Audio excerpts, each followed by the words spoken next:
Izak Kaufman, tape 3.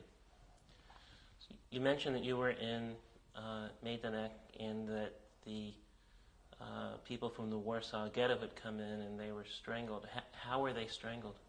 The way when I came in the morning, I saw the belts around their necks. Their own belts? I mean, the way it looked to me, their own belts. And how long were you in Majdanek? Majdanek, I between 6 and 8 weeks. And what type of activity were you doing there? Over there was the work what we did, we didn't do no useful work, just to carry stones from one place to the other, or this. And where did you go after Majdanek? Also, since in Majdanek, I remember one instance, we were working on an open field. And an open field, and it was starting to raining so hard. The guy, I mean, it was very hard, and we were soaking wet. Finally, the guard gave us a whistle that we can run for cover, and the mat was the ground was so soft, so we used with the one foot we couldn't pull them out. And they kept shooting after us. And that time I came into a building, not a barn, and I took my head. I was knocking my head to the wall. I wanted to commit suicide that time. I was already in a very, very desperate. I couldn't take it anymore. So it happened. But that time, particularly, one Polish person told me in Polish, "You're a young man, don't give up." He talked me out from that. I shouldn't commit. And after from Majdanek, they came. I mean, I went to an ammunition factory. It's Kazjuska Kamienne. This is a town near Radom. They had ammunition factory, and I was lucky. They took me to the Werk A. Werk A. They had a Werk A, a Werk B, a Werk C. The Werk A was the best, and we used to make ammunition. Working there, and we worked in the factory, and we had to sleeping in the barracks. We had to pass by guards back and forth. Food, it was in the barracks was very dirty. That's unsubscribable how dirty it was. People people had to go. Urine. I mean, they didn't go. They stayed on their third back and they do it, and they did it. It was very dirty. Lice was full with lice, and not much food. And then we had to go to work to the factory. And during that time, I was working for a machine which made bullets. And to make the bullets, you have to soften the metal. They used to use soap. So I find out if I steal that soap, I can sell them and get some food. So once in a while, I was lucky enough it was a liquid soap, which I couldn't get too much for it, but it was something to help me. But it was other times they didn't have that liquid soap, so they took large bars of regular soap and cut it on pieces, and this was done in the office from the police. But sometimes they didn't watch you when you cut the soap. So I used to put a few pieces of soap in the pockets. But that soap you had to put into a kettle with hot water. And the kettle was always in the middle of the factory of steps, on steps, to climb up on steps. And I was there putting in the soap, and I had soap in the pockets, and I saw somebody is watching me. So I always had my pants in the bottom tied up with a string, that I always can hide something shouldn't fall out. And I ripped the pocket with my hand, and the soap fell down. And when I came down, they searched me, but I was lucky. It didn't came to their mind to look in the pants in the bottom. So we worked there and I became a mechanic during the time. So I used to work nighttime. One night I was working after 12 o'clock. I was tired. And after I fixed the machines, I went down and I fell asleep for a few minutes. And they caught me. And they took me to the police office.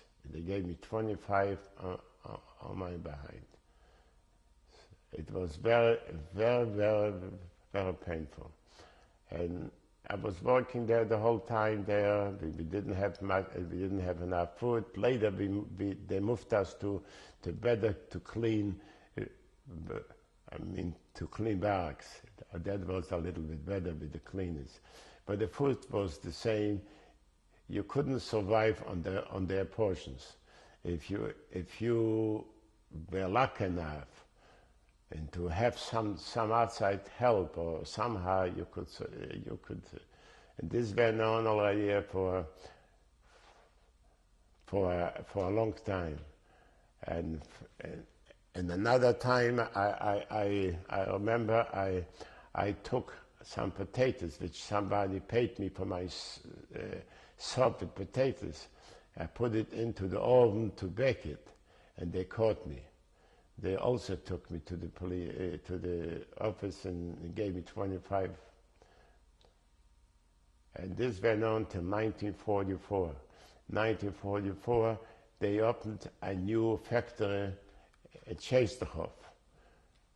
And they picked me to be there, to go to in there. And over there, I was working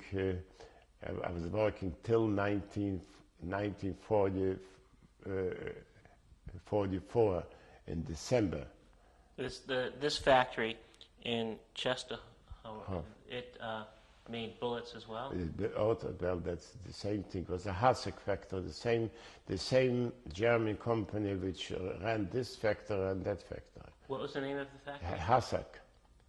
How do you spell that? Hasik, I would say, Izak. That was the same. It was in Czechia, was again starting being very dirty, no food. The work conditions were unbearable. And the food was not enough, but killing was not. I mean, they didn't kill the way like in the other places. You mentioned that if you had some soap to sell, you could get some food. Yeah. Who did you sell it to? See, in the factory was the Polish people. They used to come in from the little towns. They used to work before that factory also. That was Polish factory, but the German took it over, and they were the meisters, the foremen. So you worked with Polish Poles. people, yeah. We did the heavy work, and they did the managerial work, whatever you call it.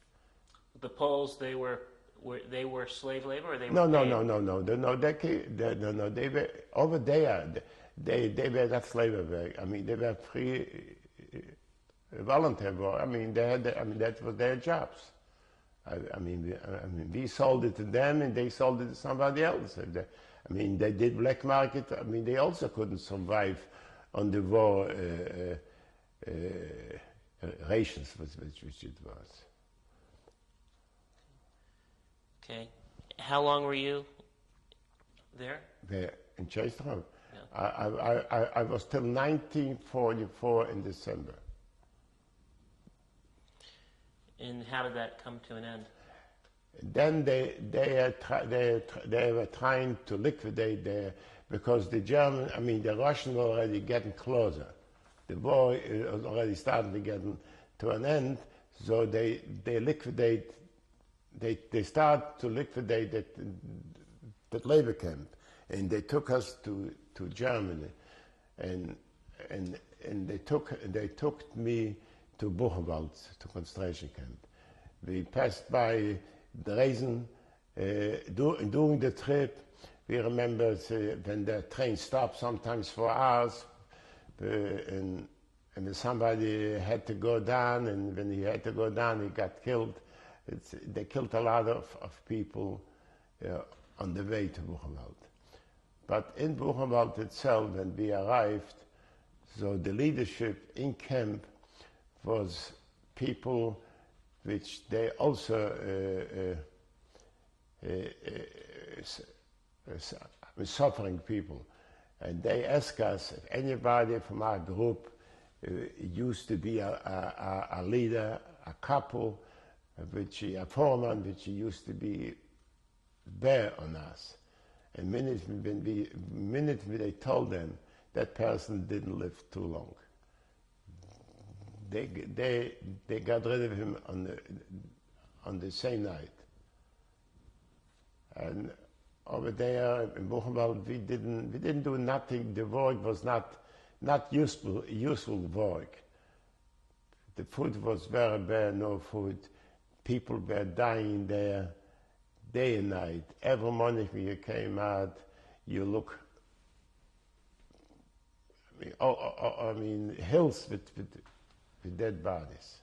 Do you remember how you were processed into Buchenwald? Yeah, the same thing. We came in, we went in from one side, and they shaved us, and into a bath, they shaved us, and they gave us detergents should burn, and then we worked hard for the other side, and they gave us some other clothing.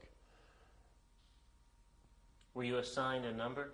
Yeah, we had a number. In Buchenwald, we had a number, not on your hand, but on your clothing was a number. I mean, the first number, I think we had 5 or 6, but the first, I think, was a 1-5. But I don't remember my number. And can you describe more, tell me more about Buchenwald? Over there, it was, I came in December, and this went on. I was trying to look for something to eat. So I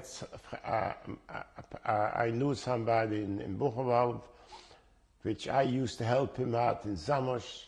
So he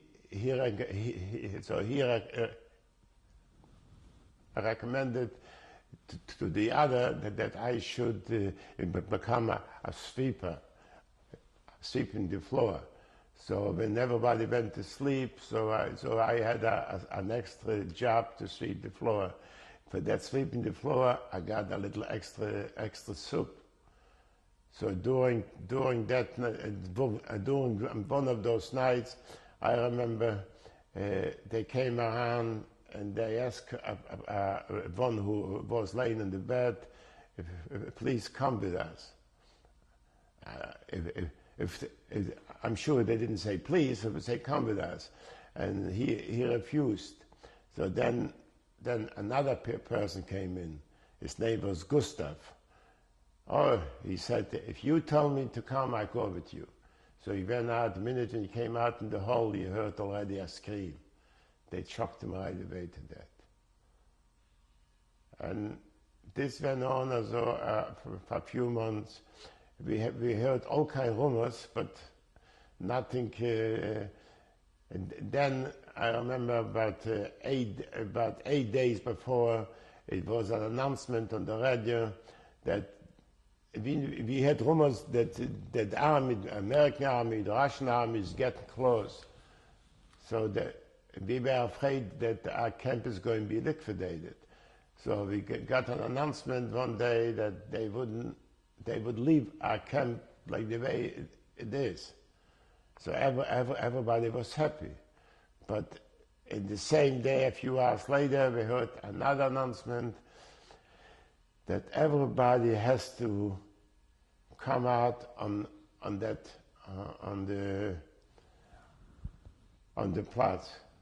place, and we started walking out in that place. So naturally, it was too many people already. So the minute when person went out from Buchenwald, in Buchenwald itself, they didn't shoot with bullets. I mean, if you got, they burned you. They killed you in a lot of other ways, but not with a bullet. But the minute when you walked out from the camp, if they looked on your feet is fallen or something.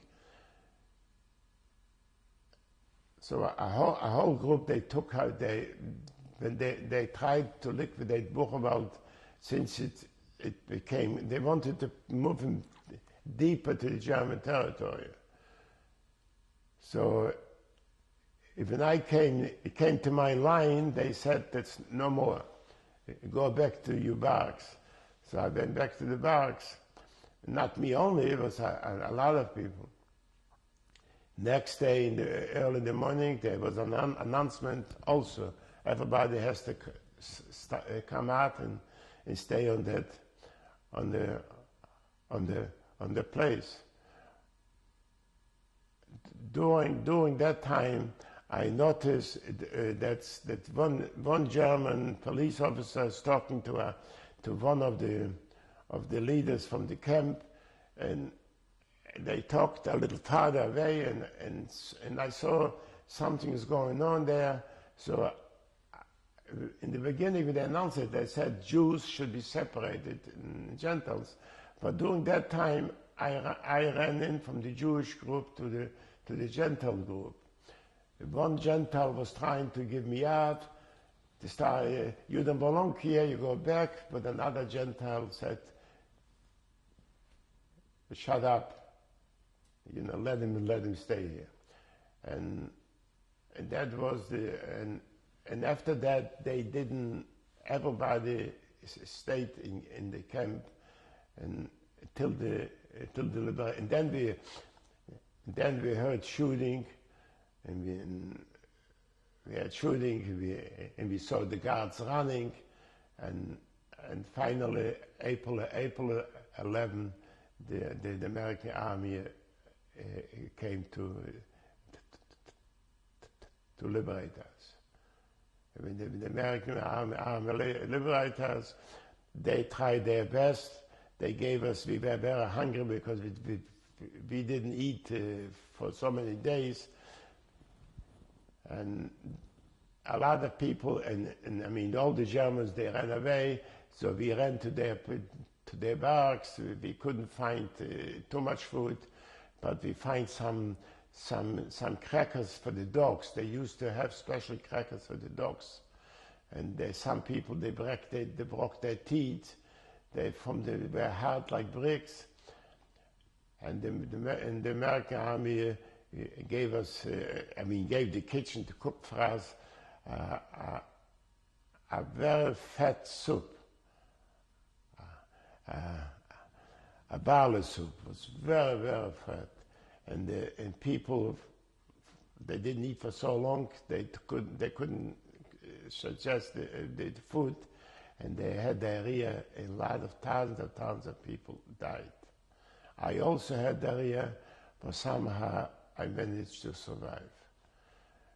And during that time, we already, some of us went out to the city, and we tried to bring some food. We somehow managed somehow. How long? So the Americans came in. You were liberated. Where did you go next? We were there a few months in Buchenwald, And then Buchenwald, the American government, with the Russian government, later they had somehow came to agreement that Buchenwald belongs to the German, I mean to the Russian. So they had to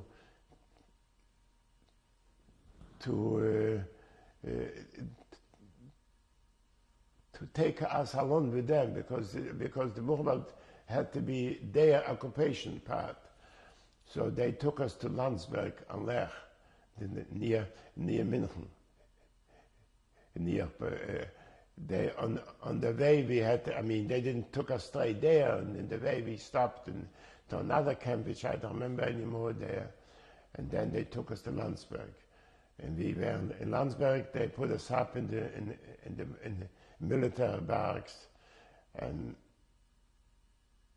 they, I mean, the living quarters was not the best, but it was, I mean, we slept 7, 8 people in one room, men, women. I mean, it was if the women had to change their clothes, we had to go out. It was very, very not. And we were there, and then we tried to look around to. Some survivors had hope maybe somebody of their family survived. We start looking, we start traveling around from one camp to the other camps looking. I myself went back to Poland twice because somebody mentioned that he saw my sisters. I went back twice. I was lucky enough to find anybody from my family that survived. And during the time we lived there, we tried our best. I mean, some people did a little bit black market to help to support themselves, all kind ways. When you went back to Poland, to Zamość, do you remember interacting with the local people? The people were very unfriendly, very unfriendly. I was walking to my former neighborhood, and I remember that neighbor used to live with us for years and years. Her children and my sisters were the same age, and they were friends for a while. When she was staying on the steps, and she said to me in Polish, "Are you still living?"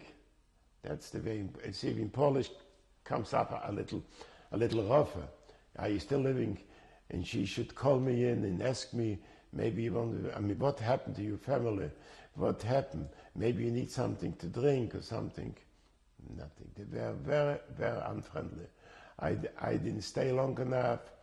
I even one time they tried to jump on me, but I was lucky. A Russian patrol came through and saved me, because I was that time dressed in a Russian overcoat. So maybe they thought I'm a Russian, because that time they were unfriendly to the Russian also. But I didn't stay too long. I went back. But then a few months later, I had the same rumor again. I had no choice. I had to go back again looking. And to happen in my case, I didn't find nobody. So I went back there, and I was trying to do all my best. I was planning to move. In the meantime, I belonged to a Zionist organization, the religious Zionist B'nai Akiva belonged there, and everybody was planning to go to Israel. We only was waiting for a change. But in the meantime, I did some black market, and I got caught in the black market. I was in jail for 3 weeks there, and I had nobody to come and visit me. I felt so lonely. Even they allowed me to eat kosher food, but I had nobody to bring me. How did you get caught? What were you doing? I was selling coffee on the black market. I was selling coffee in black market, and somebody gave me out. I trusted to a German girl. She's supposed to. She came and she told me that she has connections with the German police. They would let it. They wouldn't. They closed the case. That's something. But I make another mistake. Then she said at the place, so I took along more coffee to the black market. But I couldn't go claim the coffee from the train station myself, because if the German noticed a Jew picking up a suitcase, so he got suspicious. So I gave her the ticket to pick up the coffee. But she planned it. So she wrote down the number from the ticket. And she came back, she said to me, the coffee didn't, your luggage didn't arrive yet. In the meantime, she went to the police and told me, you're looking for Izak Kaufman. Izak Kaufman is here. And they came and arrested me. And then the next day she went to the train station and she picked up the suitcase. She knew the number and she signed a paper and they gave it to her. I see. So how long were you This in Germany? changed my whole. I was 3 weeks in jail, and then this changed me. I changed my way not to go to Israel. I said to myself, if I come to Israel, I have no family, nobody. I'm going to get lost. So this made me to. Okay. This made me to write to a friend of mine here in Baltimore that if he can get me papers to America, I would like to come to America. Who was your friend? Mortar Singer. I don't know if you know Mortar Singer. He dabbles in the Sternenschule and in Biltmore Avenue. Okay. And did he help? Yeah, he went here to Rabbi Herzberg, which is the Herzberg Schule I told you, and told him he knows a friend which has no family, so he gave me a paper that I have living quarters to live in America. That time you had to have a job and where to live. Okay. Then he went to Ernst Gottman. I don't know if you know Ernst Gottman. You know Gibbert, the lawyer Gibbert here, his father-in-law. Okay. Let's take a break and change tapes.